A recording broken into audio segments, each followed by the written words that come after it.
This is going to be a more informal community call, but we were thinking that we can just use this time weekly to really turn it into a DeFi forum. Obviously, we can talk about Zaps. Everything kind of leads back to Zaps in many cases, but yeah, the goal is just to do exactly what we are, kind of talk through what everyone's thinking, see if we can answer any questions, and we just kicked off right into this. This is, I figured this is going to dominate what we want to cover today. But is it Afsar? How do you say your name? Yeah, it's offshore. It's Afshar. Yeah, nice to meet you. Thanks. Did any other thoughts there, or unless someone else wants to jump in? I've been doing the same thing, like looking at these four, saying, well, which one is the least liquid? And the ETH DAI pool continues to actually have the least amount of liquidity, but it's up so much. And then, I've just been considering, yeah, what everyone is, which is impermanent loss really does suck. And, does, yeah.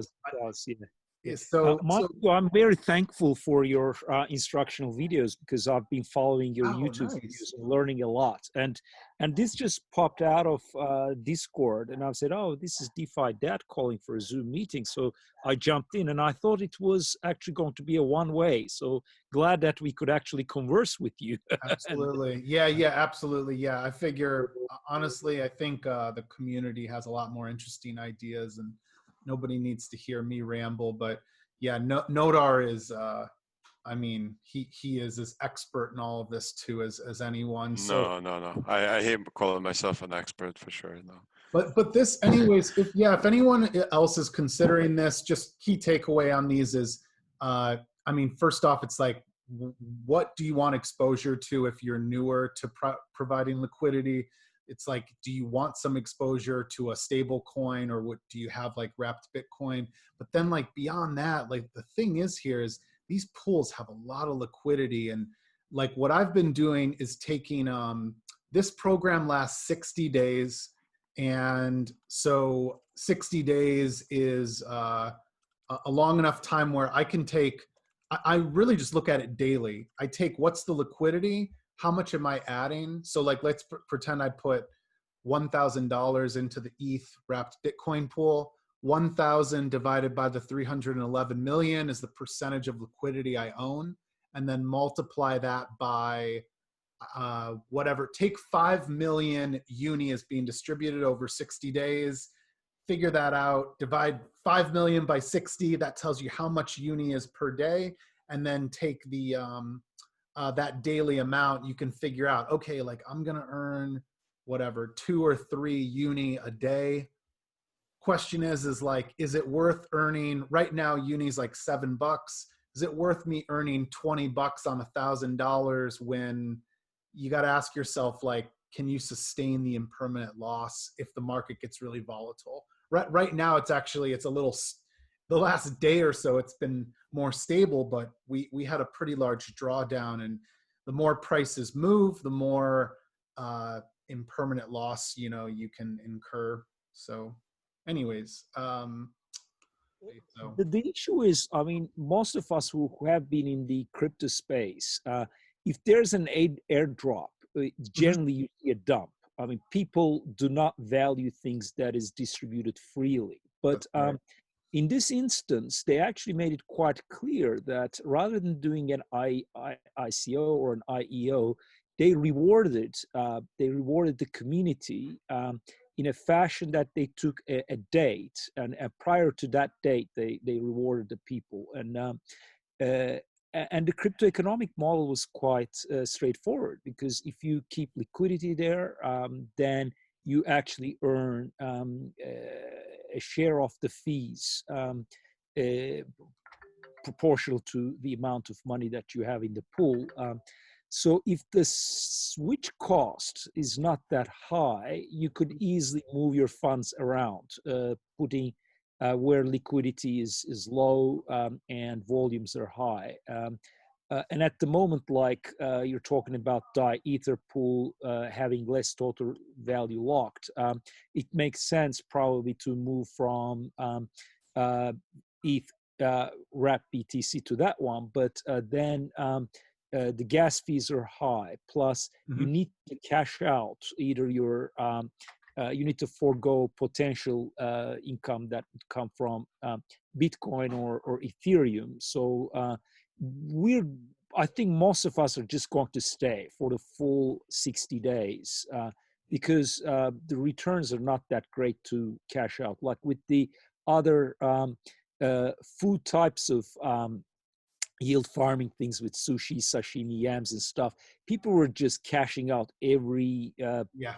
5-6 hours or so and just cashing it in. But with this one, at least the gas costs are a deterrent factor that no one is probably going to cash out for a while. So that might probably keep the value of Uni fairly around this fair value range, which is $8.50, $8.60. I mean, if it hits 10, it won't surprise me. But if it goes above 10, then I think it is a little bit overvalued. The big announcement for us this week is we now have a DEX aggregator. So there's the dashboard everyone uses. I think that's the free product that really gets everyone drawn in. I guess all of it's free, but anyways, the more complex product then is the Zaps under the Invest tab, and so now you can also source trades through Balancer or Uniswap. And then we're going to be adding more support soon. One of the things, though, Nodar, I'm not sure if you want to add any color to this, but it is a, what do I want to say? It is a homegrown system. Like the idea here was to try to provide less gas fees for trades that you would normally, find on another DEX aggregator. But anyways, it is a newer product, so also like take some precaution. I wouldn't trade your life savings on there, but if you do, no matter what amount you do, please let us know if you have any feedback. And yeah, it's kind of the reason why we didn't really make a great fuss about it on Twitter with any official announcement. We really want to see how it kind of performs in the wild and make some adjustments, optimizations if necessary. And yeah. I did try out to initiate a swap from there, a transaction. I can't remember now, but it failed. So I had to go to Uniswap. I think I was just removing liquidity, and it just didn't do. And I just incurred a gas fee, a transaction fee. So that is one thing. It may be something to do with the current network congestion. But the other But you, thing is. Sorry? oh, sorry. I was just trying to kind of see. Were you trying to make a swap or like remove liquidity from one of Remove the it was remove remove liquidity. liquidity? Actually, yeah, it was Yeah. Moonswap Ether liquidity removal thing, and it failed Mm. from there. So I had to go to Uniswap and had to add the token first because even the liquidity did not show up there. Right. you were referring, just making sure, was it because we don't support Mooney swap, but were you saying Moon as in like the Moon. It was Moonswap, not Mooney. Yeah, it was okay. Moonswap. Okay, so Uh, this is the pair that you were trying to withdraw from. yeah, to get liquidity out. Yeah, because I Okay. was incurring a lot of impairment loss, and then Right. it failed. So I had to go and do it from Uniswap. Yeah, if you don't mind, after this call, just ping me your transaction hash. First of all, like Sure. I'll refund the wasted gas, but also just was wondering if kind of the approval didn't work, like kind of like what was the reason for this fail? What the issue we had before is that for the approval transaction and for the actual removal of liquidity, we had the same gas price assigned. So Mhm. basically, like the uh, the removal of liquidity would process before the approval, right? So obviously that would fail. So it was we fixed it since then. I was Mhm. wondering if this is still an issue for you. So yeah, if you don't mind, just ping me Sure, I the can send you transaction the hash. transaction hash, but I think it's also got to do with some of them being non-custodial and some of them being custodial. For example, if you're doing an Amplefort ETH pool, then you actually see the liquidity in your Uniswap liquidity pool. So the custody is still with you. The synthetic token of that pair is in your MetaMask wallet. But Sushi and Moonswap were uh, custodial. We were actually giving the whole capital to them, and it was no longer appearing in your MetaMask. So that might be the reason why that transaction Well, failed. when you were staking in the pool tokens, right? So once you got the pool tokens, you would stake them in SushiSwap, and that Yes, basically transferred those pool tokens to a exactly. contract, that staking contract. Yeah, exactly. So Yes, you're like yes. the same way it actually works right now for Uniswap pools, where you stake them in order to mint Uni. It's kind of like some similar, you know. Um, what is this was from Nathan, and Nathan, to chime in if you want to add anything more to this. Wondering people's opinion on YUSD, which is if you guys have ever used the Y vaults or if you've zapped into it, it's made by Yearn. You just deposit one of 9 tokens, and it automates all the yield farming for you. Like, you know, it'll do things like if you deposit DAI, or with YUSD, you're depositing the Curve Y Pool LP token, and then it's using that to actually farm some Curve, and then it dumps the Curve for profits and it adds to it. So you have a stable coin, interest earning, fee earning position, and it's continually earning more of that. So they seem very similar. Okay, so anyway, you were saying, what's everyone's opinion on YUSD and its comparison to Y curve, which I just want to make sure they seem very similar, but we have we have a new page, Vault.finance, and have the deposit option. I'm not familiar with that. Anyone else? Yeah, I was just looking at it now, reading the docs, and they're calling YUSD YYCRV. Mm-hmm. And they do have that new page, vaults.finance, and I've got some Curve LP tokens that I can then deposit into this new vault, and I'm going to get YUSD, and I'm curious if that moves the Curve LP token to a brand new vault, and just kind of the whole mechanics there. Yeah. So what what happens with the vaults is essentially each vault has underlying strategies that it's using, and as you'll see also on their page, it's like a current strategy, strategy curve CRV voter. So essentially, like right now with this strategy, I'm pretty sure it locks it in the voter contract, so you generate more CRV tokens essentially. But that strategy could change depending on whether like there's a better opportunity for you to earn additional yield on these YCRV tokens. So essentially, you know, that's why it's called YYCRV, is because, you know, the Y kind of that comes before signifies that it's in the vault. So a vault, think of it as like a vault takes a specific deposit, whether it's YCRV, WETH, ETH, or any other ones that you see in the vault from the vault options here, and it's trying to always earn you more of those deposited tokens based on the strategy that's currently plugged into that vault. So the deployer, the YRN deployer, could at any time basically change the strategy, the underlying strategy that each vault is using, and you'll start earning a different kind of yield on your YCRV. But the idea is that you know, once you have those curve tokens, the YCRV, you're already generating interest from those from the Y curve exchanges, right? But now you could be generating extra yield by putting it into a vault. So the idea is you come into a vault with one asset, and when you come out with more of that asset. So think of it as like the C die for DAI, right? Like you come in with Yeah. DAI, you take out more DAI. Same thing here. You come in with Y curve, you come out with more Y curve. Yeah, because that's what I was hoping. I'm in the Curve LP token because I'd want full exposure just to stable coins. And then I was hoping that this does that as well, but just gets a better yield. The problem, one of the problems is it's just syntax, I think. I'm actually looking at this now. I like that they added some more detail here. Like, this is your estimated yearly growth versus monthly and weekly. I think that's wonderful. Y curve with a capital CRV, that is the governance token. It used to be Y, capital C, little r, little v. And that was an abbreviation of the letter Y and then curve pool.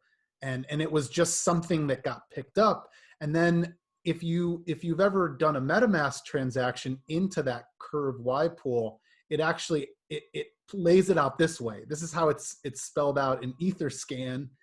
And then on top of it, then they added this, and it should be like this. Technically, is if I'm holding Wi-Fi, if I have Wi-Fi and I deposit it into a Y vault, I now am holding Y Wi-Fi. It's just the little Y you put in front of it. That's why this got named. It used to be named this. If you look at, I'll add to that, because Andre Cronje explained this, and he said why in synthetic tokens, when they created, the Y stands for yield bearing or yield producing. yeah. So that's what it stands for. So if there's another Y before that, then it becomes a double Y. But anything that's got Y in front of it is a yield earning token. That's right. There you go. So that's basically. But my question is it compounding? So wondering if like our earnings, does it add to the capital so you earn more on that, or how does it work? That I don't know. I'm on two pools here. Yeah, it does once the strategy rebalances. Yeah. Okay. Yeah. Good point. And that is, again, everyone, you're in the Curve Y pool. You've got 4 stable coins that are earning interest and market making fees. And then they are taking the Curve token, the governance token that's trading at around like $1.20 right now. That token, normally you would have to go and claim it and that costs gas, that costs time. So I personally love this, because I think unless you intend to remain long on Curve, if you want to be exposed to the Curve governance token, if the goal is simply to continually earn more yield in the form of stable coins, this is the most automated and like cost-saving way to do that. So does that answer that though, Nathan? Did you have any other questions on that? I guess then when I go in deposit, I'm going to keep my YCRV, and then I'm going to go deposit in the new vault, the YUSD vault, and I'm going to have YYCRV. So is this just like the double Y is yield? You got it. And they've abbreviated it here. So you start with Y curve, however, whether it's capitalized here or not, and then you end up with, that's what is YUSD. And then once you're in this, if you're ever wondering, I get this question all the time, how do I know how much I've earned? If you look at your Zapper dashboard, I do estimate in US dollars how much it is. The issue is if someone said, how much have I gained? At this point, we're not tracking that like historical profit. So you'd have to know, like, I zapped in about $1,000 and I can now see I'm at $1,005. So like it's something like, it's the most requested feature we have, and it's something we intend to implement, but it's just it's kind of hard to do that. I also shared a link, Feel the Yearn app. So this was newly developed. You can try that out. You can just connect your MetaMask wallet, and it actually tells you which strategy it's currently using for within that pool. So because it's constantly rebalancing or automating the best yielding strategy. So you actually see the current strategy that is running on that one. So try that out. I found it It's new, so it's not all that intuitive, but I think the person who's developed it, it's similar to Zapper. It's a visualization tool, and it gives you more depth information of what it's doing. Super helpful. No, thanks so much. That's super helpful. Joseph Chow was asking how to go from wrapped Bitcoin back to Bitcoin. In other words, to use the Ren bridge. Nodar, do you know, is that on our product roadmap anywhere? Like implementing basically the way Curve does it, so that you don't have to go to bridge.renproject.io. You can just enter exit with Bitcoin. Yeah, we actually had this done like almost right away as well. We just have to kind of implement it. Yeah, it's yeah, we have a contract for that. Oh, very cool. There's two questions. That's Nadia's question: how to go from BTC to WBTC. So I think, yeah, that sounds like a good answer for that one. My question was the other way around. If people wanted to go get back their Bitcoin, Is there anyone that does that? that's a thing. Well, I don't know. Well, it also looks like the tooling. I don't know. It looks like there's also maybe no tooling. I don't know. How does that? No, I mean, yeah, you could do the same way on Ren. You could go back. So like if you wanted to be completely, I guess, like the same route, it would be like you would go WBTC to Ren BTC on Curve, and then you take your Ren BTC and redeem it on the Ren. Okay. I think I'm just I don't know how many people go back, but if they did, some tool would be. This is how easy it is. I don't need to. Quite a bit. Yeah, this is it. Can you guys see Can you see Curve on my screen now?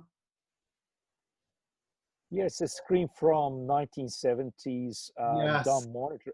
Whoever is exactly. I know. It's nostalgic for people my age. I'm 50, and I don't mind seeing this. No, it really is a throwback look. I gotta say, like, I've always too, like, I've secretly liked it. Like, as I'll hear people rag on it, and I'm like, I don't know, I kind of like the retro look. Anyways, all you do, Joseph, is on the there are two different pools. Actually, sorry, there's three now. I forgot about that. I don't even know what the 3 pool is, or if that incorporates all 3 of these together. Anyways, there's the Ren BTC plus wrap Bitcoin. This pool that we're in has synthetic Bitcoin as well. And then there's this hubby Bitcoin pool. But anyways, just look for the little checkbox. That is what enables you to work with Bitcoin from the Bitcoin network. And so you could say, hey, I'm starting with, well, in this case, we'd be going the reverse. So I'd be saying, hey, I've got 1 wrapped Bitcoin and I want to get back to Bitcoin. Once you do this, so if I hit, here we go, there we go. That's it. I have to put in my Bitcoin withdrawal address here. I've always done it the opposite way. I've never gone back. Once I got it onto Ethereum, I was like, well, no reason to put it back into its cage on Bitcoin. But you would put in whatever your wallet address is, and then once you hit swap, it will give you a in this case, it would give you an Ethereum address, and you're then submitting it the usual way through MetaMask. For anyone who ever tokenizes Bitcoin, it's the opposite. When you hit swap, it'll say, this is the Bitcoin address, send your Bitcoin to this address, and then the Ren virtual machine takes care of all of it for you, and you'll see the steps to follow. But yeah, that's all you do here. That little checkbox is the secret. All good? Or Nadia, does that cover your question? Yes, thank you. That answers my question. If you want, maybe you can show Nadia the other way, because she wanted the other way. Yeah, thank you. Thank you. That would be awesome, because I was on Curve and I didn't see the option for straight BTC. I only saw Ren BTC or already wrapped BTC. And I was looking at all the tabs and You got It's it. Would like, Nadia, would where is it? so would your goal be to just like, are you wanting to get Bitcoin to, let's say, wrapped Bitcoin or synthetic Bitcoin and do something else, or would you want to become a liquidity Yeah, I pro? was trying to get into the uni. You're I'm trying. trying to do liquidity for the uni pool. Oh, cool. Yeah, yeah. So all you do then is, yeah, go to curve.fi/SBTC. Once you get there, click that little checkbox, and then you click, you're starting with Bitcoin, real Bitcoin from the Bitcoin network. And then, Yes, yes, grandpa. yeah, Grandpa Bitcoin. And then choose wrapped Bitcoin in this. So let me ask you this. The first thing it says is select your wallet. So I should hit MetaMask, right? If that's my wallet. Correct. You are Okay. connecting that. So you connect your MetaMask, and so here's my ETH address is already connected. And then when I hit swap, this is what starts the whole process. Here it is. It gives me. Oh, here we go. BTC address will be shown in a table after you can. Man, it really is like also retro looking. They give you up front. RenVM does charge a 0.1% fee. I've never found it's not worth it, just in light of all the Oh opportunity. yeah. Oh, And, you know, I've spent a ton on fees, a ton. So I get it. yeah, yeah. It's all part of it.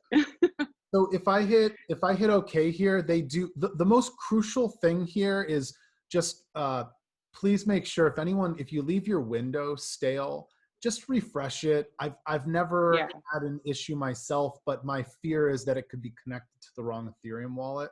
So I hit OK, and then this is it. That's what I needed. That's the Bitcoin address. I can copy it. That is what I send from my Bitcoin wallet.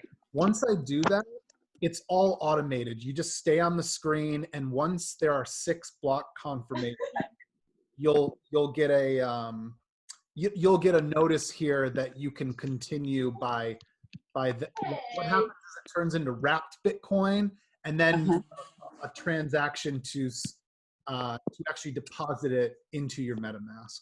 So sorry, that's and by the way, there's a video on DeFiDad.com. I've got a whole video. Yeah. So. I should have looked there first. You know what? There was a red bar.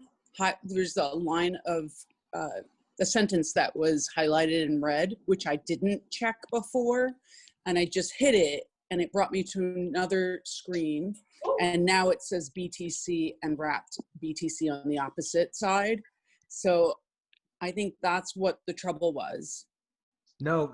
Hey, it's the stuff. No? I've had all the same questions and kind Okay. of, yeah. No, we all have this fear of like, am I doing this thing the right way? And could something go wrong?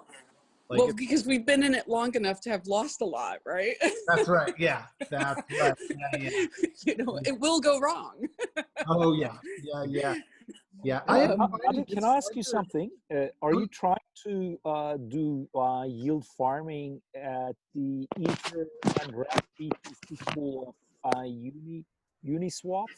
Yes, I was trying to swap some Right. BTC. Right. Well, look, there's too much liquidity locked up in there, and the yield on it is not that great. Okay. So Did I miss that boat? Well, no, you didn't, because it didn't matter at all. I mean, just far too many people have put their funds into that, and so it's not yielding that great. So you'll be forking out a lot of gas fees.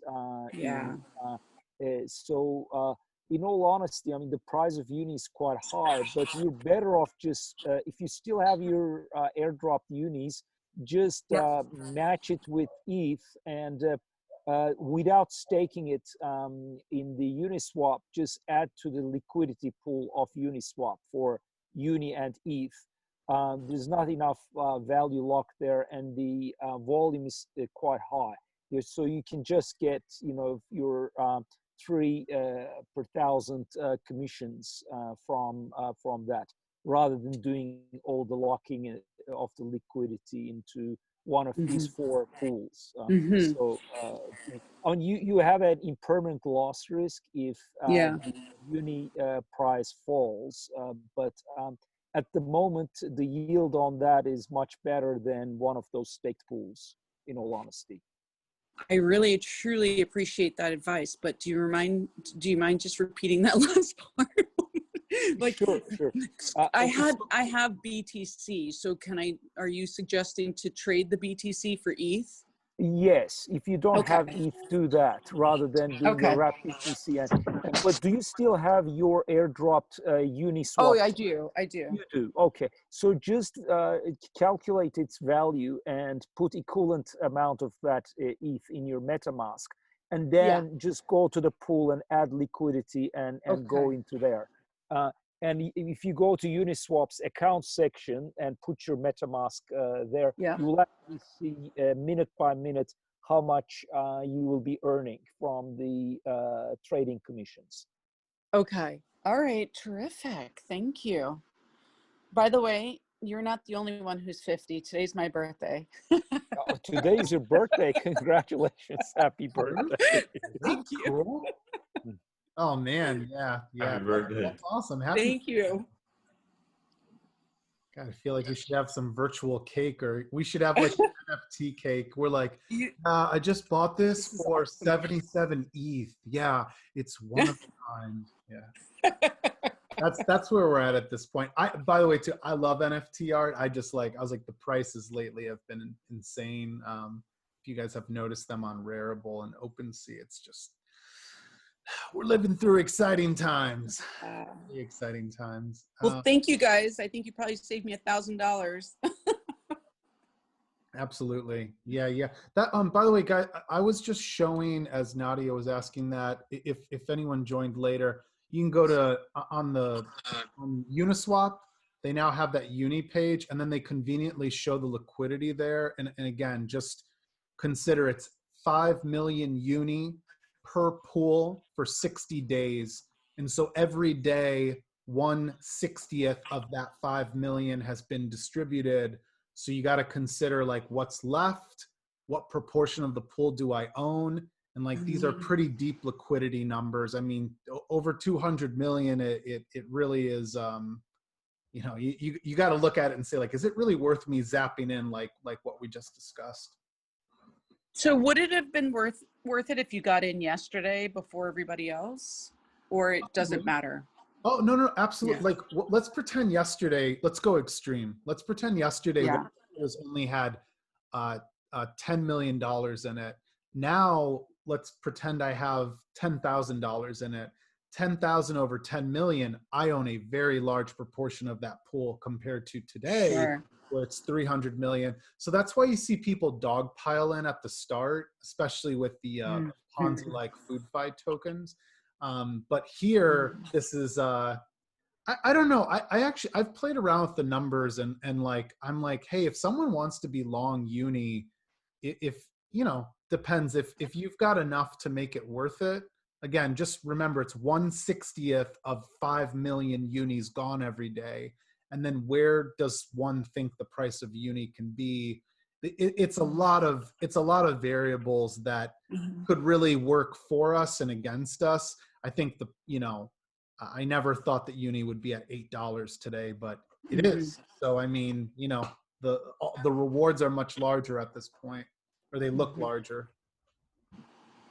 Well, there's a lot of hype around it too, right? So it's probably going to come down in value quite some. Yeah, honestly, I wish I could get answers to these things. Oh, me too. But I'll tell you what, I love Zapper. I love Zapper. Thanks. Yeah. It's incredible. I love it. Yeah. What do you use it for, Nadia? Is it all for the dashboard, or do you also use dashboard? I use it for making trades, for investing, finding pools. Oh, nice. Have you tried the new DEX aggregator? The exchange tool, because it's only been there 2 days. Before that, it was mostly, technically you could before, when you zap into one of the Yearn Y vaults, that is a trade. I mean, you're trading a token for the yield earning token that is the Y vault token. So I was also in the balancer pool for YFV, Okay. And I was actually, I tried to reverse because of the legacy pools, and that didn't work. It got stuck in a loop, my transaction. So I had to go on Etherscan and Nunce and delete that, or, you know, pay yourself the, Yeah, however the that drop worked. replace. Yeah, you did. Yeah, the drop replace. Yeah. The Yep. drop replace. So I had to do that because I kept burning through gas, thinking that I was, the system was just slow. And so that was a lesson learned. But I had tried to originally go on Zapper to do it, but I don't think it worked for me to switch from the balancer YFV. Yeah, that could be possible because I think one of the challenges for us, Nodar can speak more to this, is I've only been here a few weeks, but you all see all these, there are so many new tokens and platforms that have recently launched, but then on top of it, they're deprecating pools because, like, for example, Cream, we only support like a Cream Zap into, I think, Uniswap right now. But if we were supporting the Cream platform, they had a pool the other day. It had it should be classified as a bug, but it wasn't like a detrimental bug that hurt anyone. And that sort of stuff is, you know, it's might not be a big deal to a team, but like for us, it's just, I mean, it's, you know, it's overwhelming, obviously, to try to support all of these apps and tools, and we're not, you know, it's kind of a blessing and a curse though too. Like, it's pretty cool to we're thankful everybody wants to use us for that. So we're getting better and better though. I think it's awesome. Good. Yeah. No. That's good to hear. Thanks. I guess that's why you're here. All the angry negative users probably don't show up to a community call. So. Oh well, that's their problem. They're probably like that in real life, right? So. Yeah, I'd like to ask a question. I'm not sure if I'm next or if there was someone. No. Go ahead. Yeah. You were. Oh, okay, great. Nice to meet you, by the way. Nice to meet you too. Yeah. Thanks for coming in. Sure. So I'm really new. I haven't farmed before, so I'm gonna ask a very newbie question. Is it possible to yield farm? Let's say I'm holding an asset like, for instance, Ren. Is it possible to yield farm it without having it paired like 50-50 with Ethereum or some stable coin, like on its own, or is that just not possible? Oh no, absolutely. Have you ever used Balancer before? I have not. Okay, so but I'm familiar with it. Yeah. So Balancer, let me pull up an example here. One of the things we've actually been talking about it a lot today is one of the issues that often gets overlooked until you get burned is impermanent loss. And so let me share my screen here. So just a quick one, Travis, you still need a second thing, not just this single asset, right? In Balancer, the most you can do is 98.2. That's right. You can do 98.2. I think that's the most like lopsided ratio you can do. Yeah, you can't do less than 2%. Yeah. Oh, okay. So you always, at least you have to have 2%. Let's pretend I'm in the Balancer WETH pool here. This is 80% Balancer, 20% WETH. This is clearly for someone who wants to be more exposed to Balancer and they want to incur less impermanent loss, hopefully on Balancer.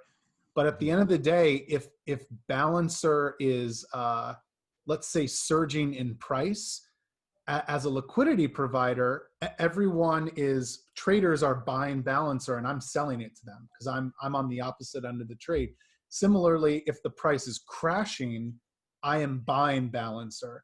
And so these are things that I don't think that I can tell you from my own experience, not having like a background working on Wall Street or anything, these were things that were not as intuitive to me. And I was like, wait, so what's going on? Why would I take the opposite side of the trade? And it's like, well, if you want to accumulate balancer while the price is crashing, this is a great pool to potentially be in. And then sometimes people, of course, want to be selling on the way up, and that's why they become a liquidity provider as well.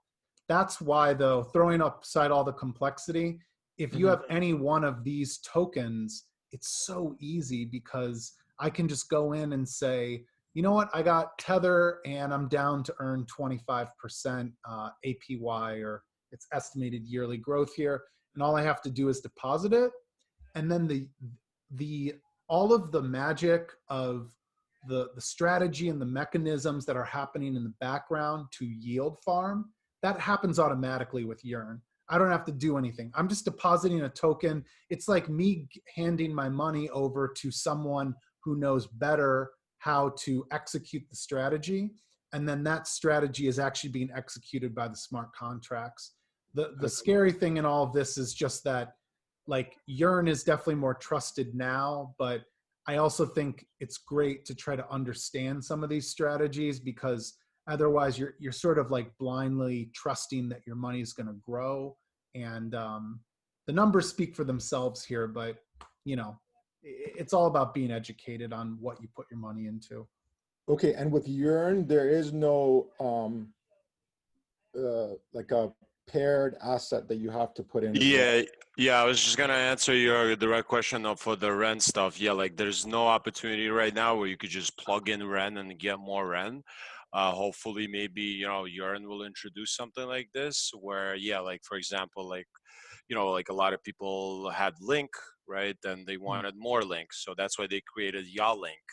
So basically there you deposit Link, and basically what they do, the Yearn system, is they take out a loan against this Link that you deposited, because technically actually the Link that you deposit is like a Link from Aave. So it's already like deposited into the Aave system. So what you're really doing is you're delegating this a Link to the vault to be able to take out a loan against that Link. And then that loan is getting used to like do some farming, right, with some really profitable opportunities, and then whatever gets farmed just gets sold back into more a Link. So you see, it's kind of like you're using the asset that's in the vault to take out a loan against it to do some extra stuff with it, right? Like to do the farming that's like everyone is crazing about right now. But you don't really care about those farming opportunities, because you're every time the vault is like selling all those farm tokens back into a Link for you. So that's why like that's how you generate more and more Link.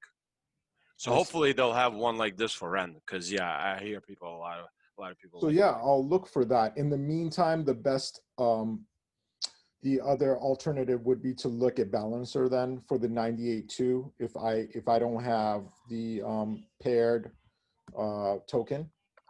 Yeah, because there essentially you'd be getting those BAL tokens, right, that you can by yourself manually, right, kind of rebalance into more Ren, because you'll be getting them like distributed from the BAL team manually, like once a week, I think it is, yeah, still.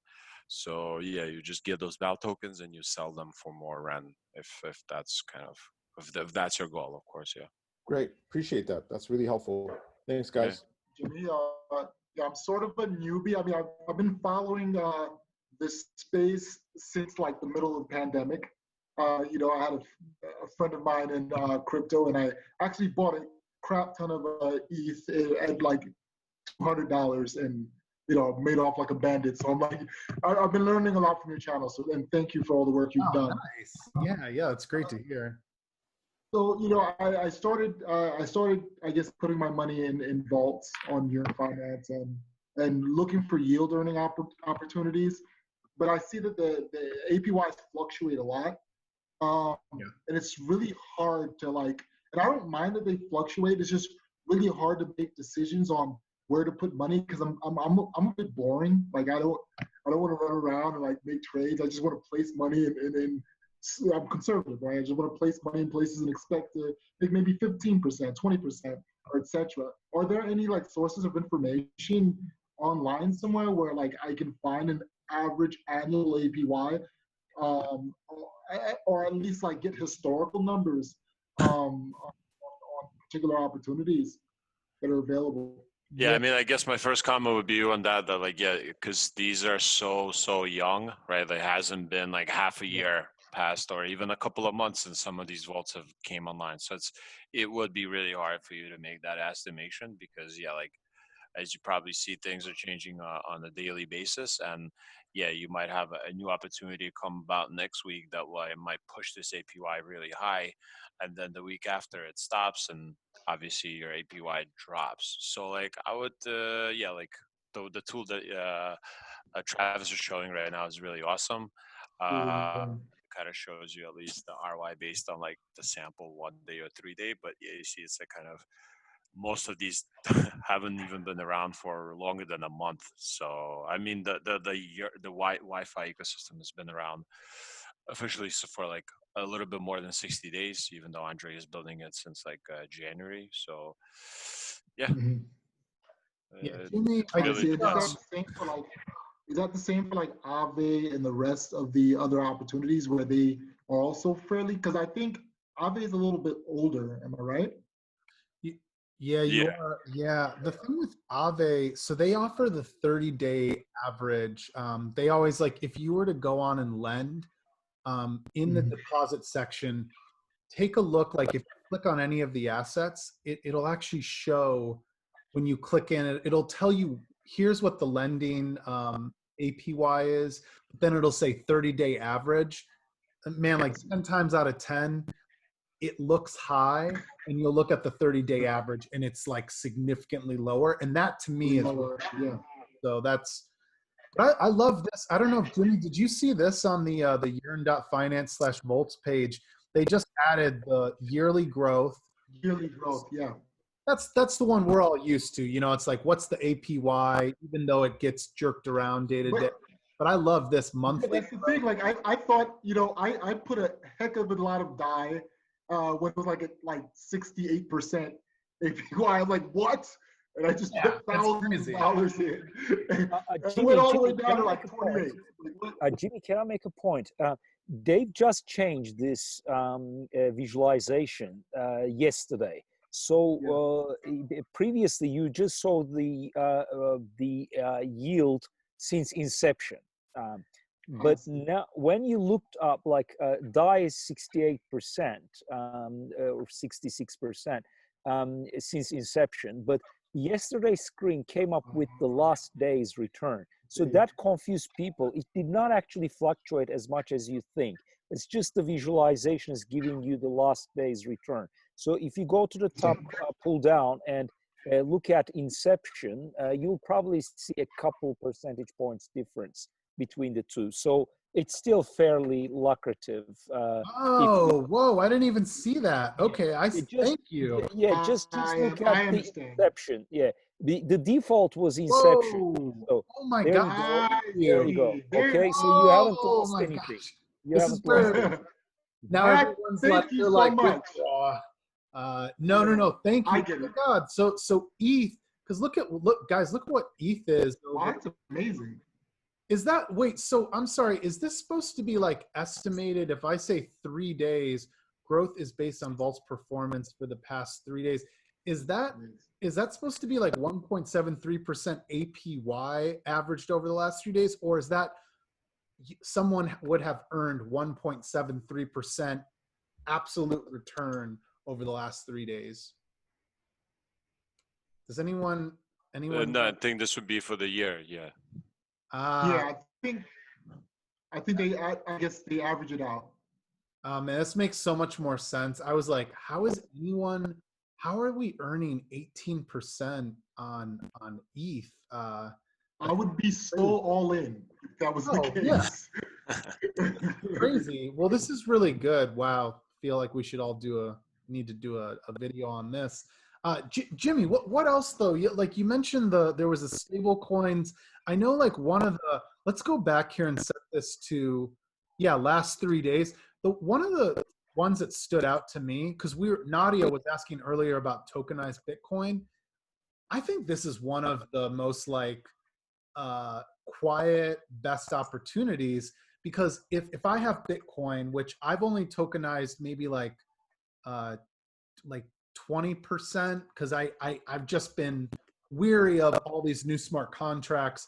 But what I have tokenized, this is great to me. Like, I mean, I'm earning a lot more. And honestly, if the numbers haven't been like, as long as I'm understanding it and the numbers haven't fluctuated too much, this has been consistently holding between like 15 and 40%.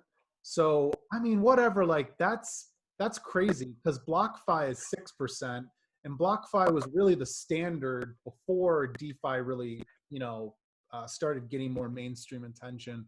So anyways, I think this is one of the best vaults to look at. If you deposit into the SBTC curve pool, you just can, or if you already have wrapped Bitcoin, you can zap into it. But assuming that maybe you're coming from Bitcoin, you would want to actually go through Curve, and then you can stake the LP token here by going. So basically, if I have Bitcoin, I sort of swap it on Curve for a tokenized Bitcoin to be able to participate in this pool.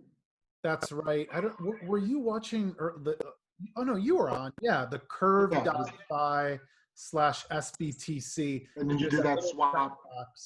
That's the key thing. It's I would highly recommend if anyone tries that, even though it has worked flawlessly for me many times now. Just there's nothing wrong with like trying something, because the fees on the Bitcoin network aren't as brutal as what we're experiencing on Ethereum. So like you could try it with a smaller amount of Bitcoin just to prove to yourself that you know how to do it and it works. Also, if you go to DeFiDad.com, there's a video there about the SBTC pool, and I walk through all of it. So. Awesome. Thanks. Jimmy, anything else there we can help with? Sounds like you're kicking ass with all of that stuff. Bro, I've just been, I just listen and watch a lot of YouTube videos and learn. After I more than doubled my money, I was like, bro, I need to be in this. And I've been following like the rise of Uniswap. It's been really exciting, and I've just been like educating my family on what the hell is going on. And exciting, right? Yeah, it feels like we're living through a special time. And thank you again. Oh, no problem, man. Yeah. Thanks. We're gonna try to do these weekly. Rod was asking, I have money in the Y Curve pool and the BUSD pool on Curve. Also, I have the 2.5 boost bonus. So for anyone that doesn't know that, when you provide liquidity, the IOU token, the liquidity provider token you get, you can deposit that into the Curve DAO, and that's how you earn the Curve governance token. But if you lock it up for an extended period of time, you earn more. It makes sense. They want you to lock it up.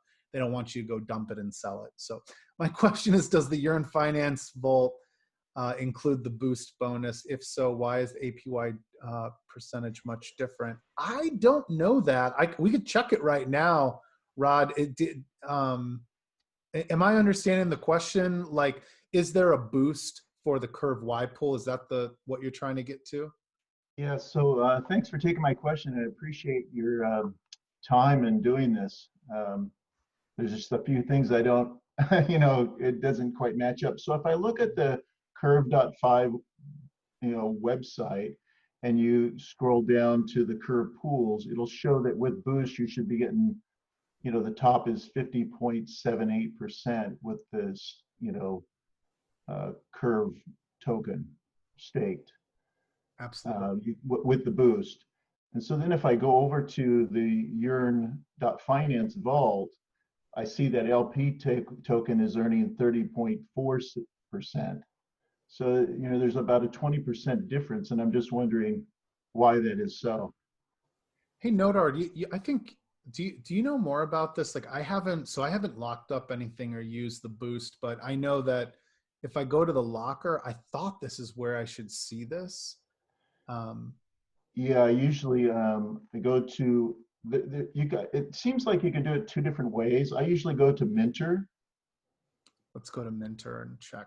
And then you lock your tokens, depending on your liquidity that you've provided to the pool. and the token, there's a calculation to tab at the top where you Oh, can yeah. Here we go. determine what Total that is. curve. Oh, is this, wait a sec. So I think I confused this. So you create a lock with your curve token. So this is like curve that I've already claimed. Ah, that makes sense. Yes, yeah, you claim it and then you stake it or you lock it up for, a certain amount of time. And So then it gives you that boost. I know that there isn't, as far as like actually just coming up to speed on this now, I know that you can claim curve is always, the same curve across all the different pools. So let's pretend you've claimed it all. As far as I know, it only exists for that curve CRV governance token. And it looks like what it's all about, just locking it up for one of these options, but there's nothing to enhance the liquidity you have here. I honestly feel like the closest thing is the Yearn, Yeah, I was gonna say if you have the Y curve pool tokens, you could like essentially do it yourself and stake it within the voter contract, right? And start generating the CRV, or you could use like the Yearn vault, which would do that very same thing for you, and once in a while rebalance the earned CRV tokens back into more of those LP tokens. So you'll always be staying in a stable position. Yeah, that's it. But does that help? Like, I think I understand. Yeah, but I'm still seeing a 20% differential between the two. So while I'm earning the 2.5 boost, it seems like instead of continuing to stake more in the curve pool or the curve governance token, that I should start taking those LPs and maybe those LP tokens and now placing them in the Yearn vault instead. You know what's, Rod, what has worked against you with that is, and it wasn't at one point. Impermanent loss. It's been the curve. The curve price has just plummeted, and yes. I don't have any thesis on that. I'm yeah. It's all new and it's all this stuff is kind of like illiquid, but I will say the APYs, the returns that we all see, are often measured in US dollars, and they look insane when the market goes up, and then they look like shit when the market goes down. So and like one other thing I was going to point out is that when you're constantly rebalancing CRVs into more LPs, you're then theoretically, right, like think about it, you're earning CRVs at a faster and faster pace every time that rebalance happens, essentially, because you're throwing more and more pool tokens, which obviously generate more CRV for you. So yeah. So is it preferable just to get into would it be better? Well, it depends on your outlook. Like, do you want to keep CRV tokens or not? Or do you not care about them? If you don't care about them, then yeah, you go into the vault, which would always keep you, like I said, in a stable asset, and like compound those CRV tokens into more of those stable assets, into more of those yield generating stable assets. Hopefully, and that would just be easier on the Yearn, the Yearn vault is what you're saying. Yeah, because it's like doing it for you every time, right? Because every time now, if you were doing it by yourself manually, right, you have to spend the gas to rebalance, right? And then the gas to get into the pool token, which honestly is like crazy right now. Like, sure, you might be able, so you'll have to claim CRV, which is a transaction costing you gas. Then you have to sell CRV, which is a transaction costing you gas, and then you have to, take the proceeds that you sell and then put them in a pool with the stable asset. I mean, yeah, that's a lot of gas you're gonna waste if your end goal is to always stay with more of these yield generating LP tokens from curve, the Y curve. Yeah. But if you believe in kind of like the curve ecosystem, and you want to actually hold on to those CRV tokens, especially if they're like low price right now, then you could just be kind of getting them, not claiming them. They'll just be keep adding up for you, and then you could claim them at any time, and then kind of maybe use them for voting or whatnot. So yeah, it really depends on your outlook, whether you want to, again, get more CIVs or remain in those stable yield generating assets. Yeah, certainly it's an unknown unless you're cashing, and selling the tokens, and cashing out to know what that, total figure is, right? or the earning. Exactly. That's why Wow. the earning is off. Yeah, exactly. Yeah, right. Okay, thank you. No, no problem, man. Hey, how's it going? Hey, I nice to meet you. do have a question, and Yeah. I missed the boat on the whole uni thing because I'm just slowly getting up to speed here, and I think what I'm understanding is that ideally I'd want to get into a liquidity pool and earn uni, but I think because of I'm probably looking to throw like 4 ETH at it. So I think just because of my low volume and all the depth of liquidity that's already in all the pools, it sounds like maybe that's not the best thing to do right now. And then it's going to cost me like probably $100 to get in, right? And how much? I guess sorry, how much was the liquidity you were saying you would add? Like how much in total? I think I'd use Argent. I think I can add 4 ETH to it. And So just double. You said 4 ETH, right? Not 40, right? 4, yeah. 4. Okay, good. So okay. I was like, if I were dealing with 40, then I could probably just do it. So But I think here's how like this is we've been kind of talking through this, but like it's so important. I feel like no one does this. And, like all of us, and I'm guilty of it too. I'll just be like, oh shit, just take my money. Like I want to earn that token. yeah. What you want to do is look at the pool that you would zap into, and so in this case, probably the best one is the ETH DAI pool because it has the least amount of liquidity. But then the truth of the matter is, you said 4 ETH. Let's assume ETH is $400. That is $1,600 divided by 191 million. So now you own 0.08% of the pool. So nothing. I'm sorry. Yeah, 0.08%. That's right. And then if I, let me divide by that to get back to it. So that's the percentage I own. We're already through 1 day, no big deal, but 5 million uni is being given to this pool and that pool and this pool and that pool. That's going to happen. So you'll be. Oh yeah. So just multiply the percentage of liquidity you own. Multiply. Let's pretend for a moment liquidity even remained the same for 60 days, which it won't. It'll probably get even deeper. So I multiply then by. So per week you'll be getting around like 4.88 uni tokens if you were to put in $1,600 in the ETH DAI pool.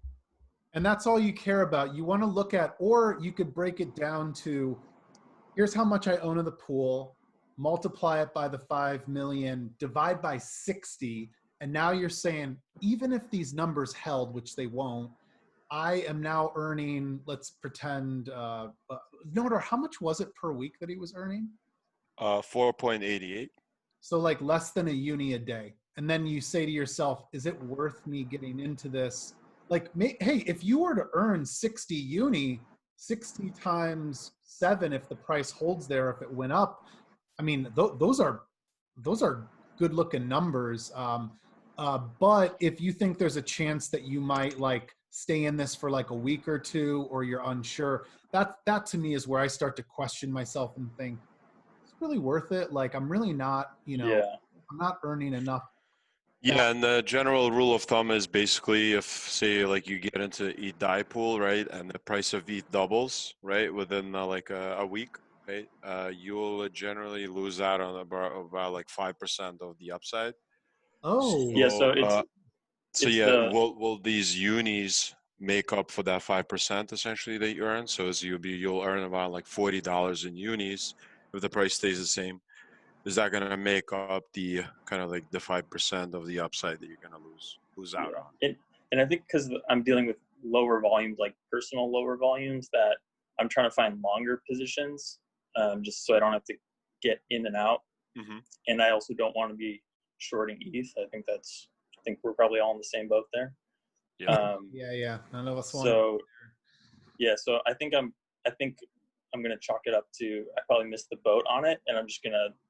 There's so many other things I guess I can do with it. So There's think I one of the hardest things right now in DeFi is it's a small community still, and I think we all hear this echo chamber on Twitter. I mean, that's the Twitter algorithm is working to make us all addicted, and so you hear that echo of ideas, and you see people posting that they're earning this and that, and like honestly, I assume most people are full of shit, and so at the end of the day, like I actually I can attest I am currently not in any of the pools. I was going to, and I did exactly what you did. I went through a little stress test myself, like, this makes sense. And then I'm like, man, like seriously, like I don't know if I want to feel that impermanent loss. So I'm not putting all this ETH in there. Alex, if you wanted to put your Ether to work, one thing you could do is put it into Y ETH. I know the deposits were frozen, but if you go to Cream, they have a pool where you can swap wrapped Ether for the Y Vault Ether. All you have to do, the secret is go to Radar Relay and you can wrap your Ether. It'll cost you like a few bucks in gas. It's 1-to-1. It doesn't. It's nothing. Wrapped Ether is the same thing as Ether.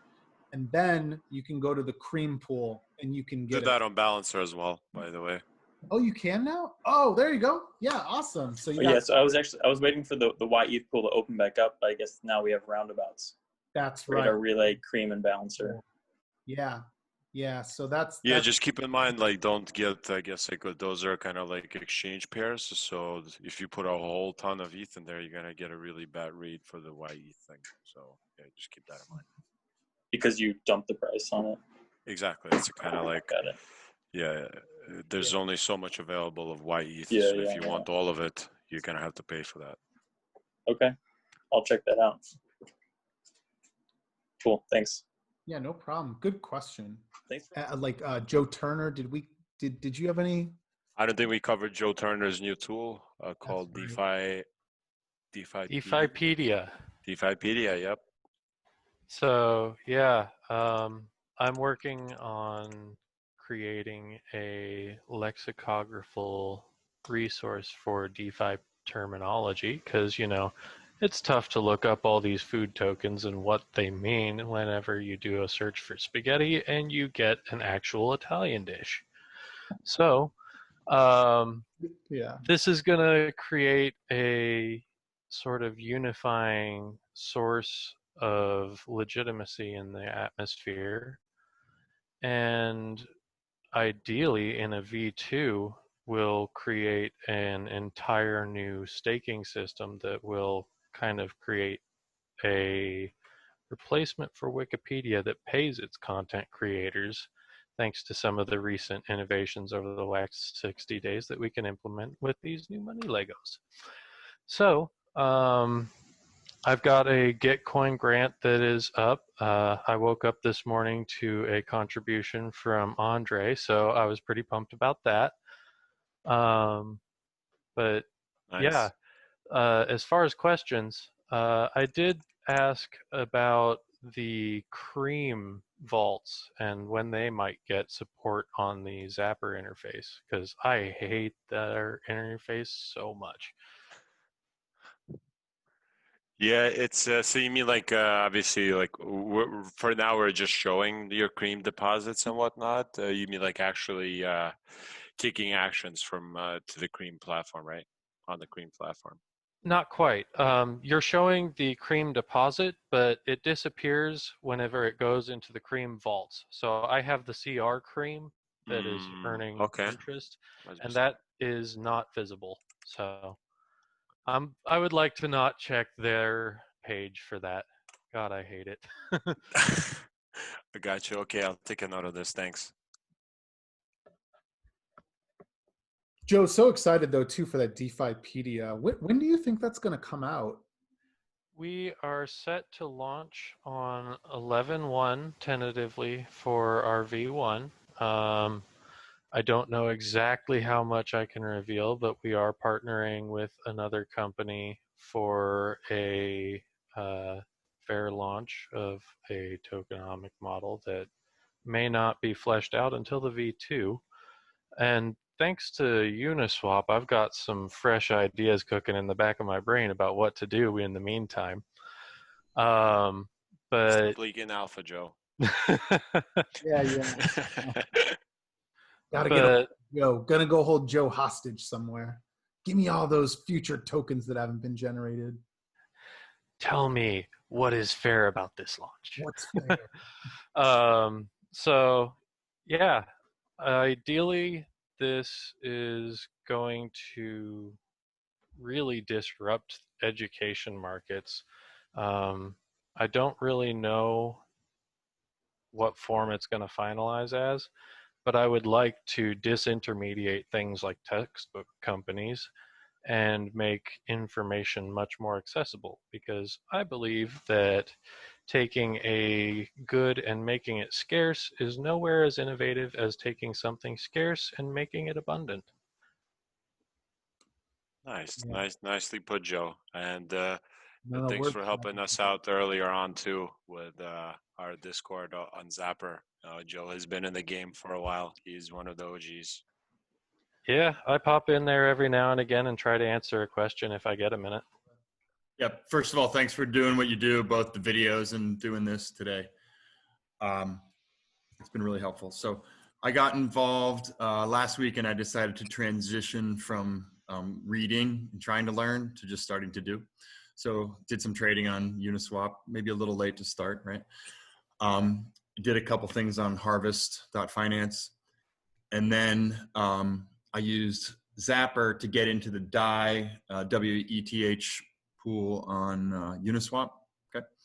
So my question is, looking at the Zapper dashboard, it's kind of unclear to me if I'm actually earning uni, having got involved a handful of days ago, and if so, how much, and how I would even claim that. And I heard you mention the 60-day thing. Do I need to stay in there for 60 days to get those? So that's my group of questions. Nodar, are you aware of the one that's easy, Mike? Is no, you can pull out whenever you want. And then it's earn as you go. I haven't zapped in yet. So like, is the claim the same way, Nodar? Like does it just accrue, and then up in the top right corner you would click claim? Like you should be able to see that number. Yeah. So like, which pool did you zap into? Just out of curiosity. The Uniswap DAI WETH. So DAI WETH pool. I mean, yeah, ETH DAI pool basically. Yeah. And do you see a staking option on your screen? Yes. Yeah, so you would have to stake it, and that what that will do is it will basically deposit it into one of these. You see the first one, the participating pool one? Yeah, so once you stake it, that's what it does. It will deposit it into this pool, and that's when you will see the accruing unis. Now, the 60-day thing is just their initial program with these 4 pools that's actually mining unis. Now, after 60 days, you know, depending on what the governance will decide, and this was happening now, kind of like people are starting to put on proposals and whatnot. And, you know, after these 60 days, you know, maybe they'll continue it with more uni rewards. Maybe there'll be other applicable pools. You know, it kind of depends on what the community will decide through these proposals and votes. Okay. For now, these 4 are the ones that are eligible, and you see exactly how much you would earn. So after you stake it, you'll see them accruing on your Zapper like a UI. Okay. So you'll be able to click on stake, and essentially what that will do is like remove those. So when I do go to staking right now, it shows me how many of those tokens I have, right? Yeah, and then when you just confirm, so then I'll be staking. Is that staking what I've already earned, or is it? It's staking your pool tokens. So what you got in the first transaction, you actually got into that pool and you received the pool tokens. So what happens is these pool tokens, they're kind of like your voucher that track your liquidity within that pool, right? So now Did I make the mistake if it hasn't done anything for me yet in 5 days, right? Because I haven't actually staked it. Unfortunately, no, but this thing started like only a couple of hours ago. Yep. So yeah, you didn't miss out on much. Yeah, you're good. You missed less than 24 hours of rewards. Yeah, yeah. Mike, can you see my screen? Did you see, like, if you go to uni and then So by the way, you can also do this on the Zapper dashboard, but if you're on Uniswap, just click. So you've already added liquidity, whichever pool it is, click deposit, and then you're past this step. You should just have the ability to deposit. If you're in Zapper, I can't show it because I haven't done it myself yet, but up top here, you'll see your current investments, and you should have a little stake option next to those. Sorry, on Uniswap's, say their main page, how did I get to the page? Oh, yeah. If on Uniswap, it's under Uni. So Uni, under Uni, and then participating pools, find the one that you are already in, click deposit, and then you should have an option there of depositing. Otherwise, obviously the easiest thing, if you have your Zapper dashboard up under invest, you should see that LP here. So current investments, and there should be a little button that says stake. Okay. I think it's in green. So yeah, it is. All right. Yeah, it's gonna be on top. Yeah. Exactly. Thanks for the airtime, guys. Oh, no problem, Mike. Yeah, no problem. Anything else we can help with? Anyone else? Any other questions? But we'll do this next Friday. We're gonna. I mean, it's like I have no idea. We're gonna kind of like do this until it blows up in our face and nobody shows up or something. But I think we'll be good. Yeah, guys, thanks for being here. Pleasure speaking with everyone, and I'll see you guys next week. Yeah, thanks everyone. Thank you guys. This has been tremendous. Thank you. Thanks. Thank you. Bye everyone. Thank you. Thanks for all the good questions.